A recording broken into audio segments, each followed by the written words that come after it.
इथपर्यंत माझी मी भूमिका जाहीर केलेली आहे.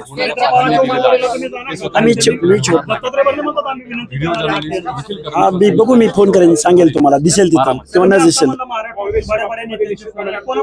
मी सांगितलं ना प्रेसमध्ये आता सगळ्यांची सांगितले. सीएम आहेत, डेप्युटी सीएम एकनाथरावजी शिंदे आहेत, उदयजी सामंत आहेत, अगदी धनंजयजी मुंडे आहेत, बर्निमा मात्र प्रत्यक्षात इथं आलेले आहेत. तुम्ही वारंवार लढायचं म्हणत होता पवारांच्या विरोधात. तिसऱ्या दिवशी त्यांना दुखवलं होतं, साऱ्या जनतेला दुखवतं, सामान्यांना दुखवतं. आज तुमच्यावर दबाव टाकला म्हणून? अजिबात नाही दबाव वगैरे. दबावाला झुगारणारा लक्ष्मण हाके आहे. लक्ष्मण हाके महाराष्ट्राला काय आहे माहीत आहे, पण महाराष्ट्राच्या उपमुख्यमंत्री पदावर एक महिला नेतृत्व बसलेलं आहे आणि एका अपघाती दुःखद निधनानंतर बसलेलं आहे. ही भावना आहे ना, त्यामुळं ही निवडणूक म्हणजे अंतिम असं नाहीये ना. अनेक निवडणुका सुद्धा समोर आहेत आणि अजून पुढे काळ भरपूर आहे ना आपल्याला. गेल्या महिनाभर ही भावना का नव्हती? ही भावना होतीच, ही भावना आजपर्यंत होती. का करू नये? नाही, लोकशाहीमध्ये अरे राजा हो, लोकशाहीमध्ये व्यक्त होण्याचा अधिकार काढून घेताय का तुम्ही आमचा? म्हणजे आम्ही बोलू नये असं तुमचं काय म्हणणं आहे का? आणि मी कुठलं एखादी शब्द बोलत असेल, एखाद्या वरिष्ठांच्या विनंतीला मान देत असेल, तर ह्याच्यामध्ये एवढं राग आणि एवढा तेज दाखवण्याचं काय कारण आहे? महिनाभर म्हणजे लोकशाहीनं अधिकार दिला नाही का मला?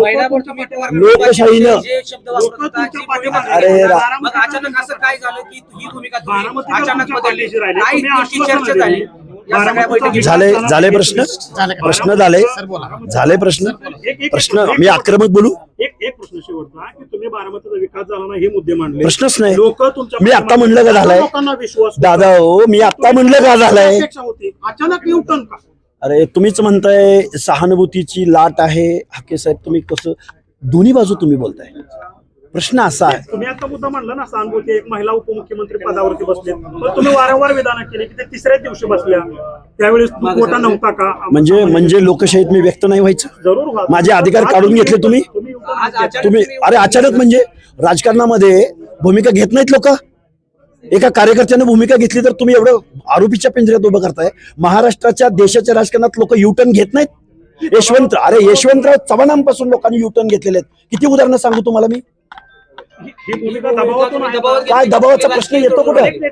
दबावाचा काय? मी बोललो दबाव आहे माझ्यावर. मी एवढं म्हणतोय की मला रिक्वेस्ट केली, वरिष्ठांनी रिक्वेस्ट केली, निर्णय प्रक्रियेमध्ये असलेल्या, राजसत्तेमध्ये अंतिम पदावर बसलेल्या माणसांनी जर मला कॉल केला असेल, माझे प्रश्न जर काही सुटत असतील, माझ्या डेलिगेशनला ते निमंत्रण देत असतील, तर मी का त्याच्यावर विचार करू नये?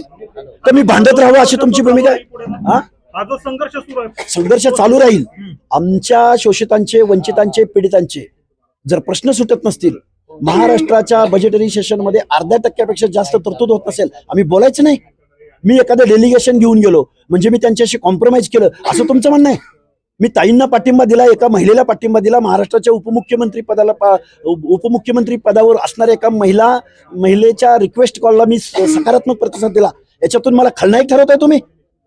बारामतीचे जे काही प्रलंबित प्रश्न आहेत ते सोडवण्यासाठी पुढे तुम्ही अरे मी आंदोलक म्हणून कार्यकर्ता म्हणून लोकशाहीमध्ये विरोधकांनी बोलायचं नाही, विरोधकाची स्पेस भरून नाही काढायची, सत्ताधाऱ्यांच्या मनमानीला बळी जायचं असं तुमचं म्हणणं आहे? जसं आता सुनेत्रा पवार तुमच्याकडे विनंती त्यांनी केली की बाबा बिनविरोधसाठी, तर बारामतीचे प्रलंबित प्रश्न सोडवण्यासाठी तुम्ही पुढे सुनेत्रा पवार आम्ही विनंती करू, अर्ज करू. नाही प्रतिसाद मिळाला, त्या प्रश्नाला न्याय देण्यासाठी आंदोलन करण्याचा मार्ग काय? आम्हाला काय त्यांनी काय बंदी घातली का? कोणी? लोकशाही सिस्टीम पत्रकारांनी समजून घेतली पाहिजे. एखादी मूव केली म्हणजे आरोपी ठरले असं कोणी सांगितलं लोकशाहीमध्ये? तुम्ही निवडणुकीतून माघार घेतली आहे, सुनेत्रा वहिनींच्या पत्राला फिरणार आहात का बारामतीत? हे बघा, ते मी ठरवेन. माझा आत्ताचा विषय काय आहे की मी अर्ज भरत नाहीये, हे वास्तव आहे. फिरायचं का नाही फिरायचं ते मी सांगेन ना तुम्हाला. मी एक आंदोलक आहे. अरे मी प्रेस कशाची घेतली आता? धन्यवाद.